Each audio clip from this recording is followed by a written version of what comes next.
Dans cette vidéo, nous allons étudier les situations d'inéquation ou des inégalités. Alors, regardons quelques exemples. Par exemple, j'ai cette affirmation, ce iPhone coûte au moins 200 $. Alors, comment je traduis ce texte-là en quelque chose de mathématique? La première chose, toujours, il faut identifier la variable. Qu'est-ce que je ne connais pas? Il me parle de coût. Donc, ce que je ne connais pas, c'est le coût. Donc, le coût, ici, je vais mettre, par exemple, la variable x ou y, ça dépend. Et qu'est-ce que je sais de cette variable? Ils me disent que x est au moins égal à 200. Ça veut dire, le coût de ce téléphone, de ce iPhone, peut-être c'est 300, c'est plus grand que 200. Donc, je pourrais écrire l'équation, c'est quoi? C'est x supérieur ou égal à 200, parce que au moins, ça veut dire, il se peut que ça soit 200 $, comme il se peut que ce soit plus, mais ça n'est pas moins. Tu gagnes au plus 4 portables. Alors, l'inconnu ici, ce serait quoi? Donc, ici, ce serait le nombre de portables, donc, que je vais gagner, donc, je pourrais écrire ici. Donc, x, nombre de portables. Nombre de portables.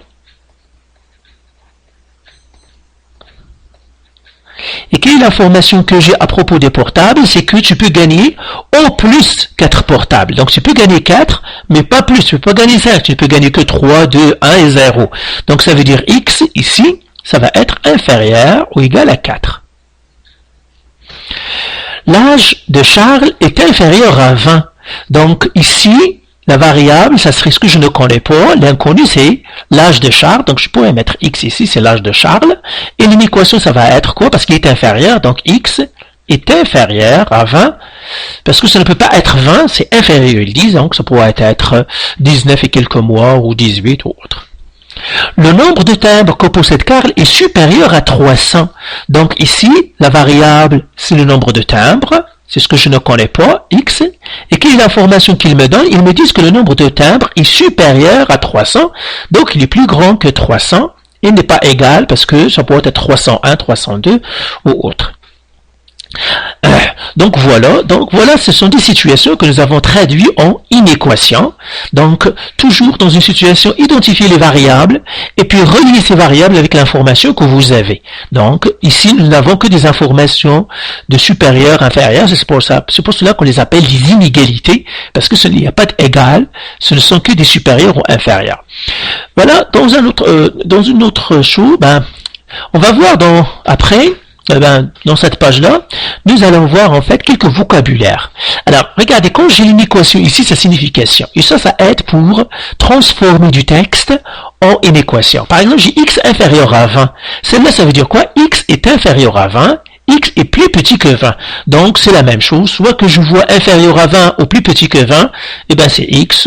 C'est ça. X supérieur à 20, je peux les lire encore x est supérieur à 20.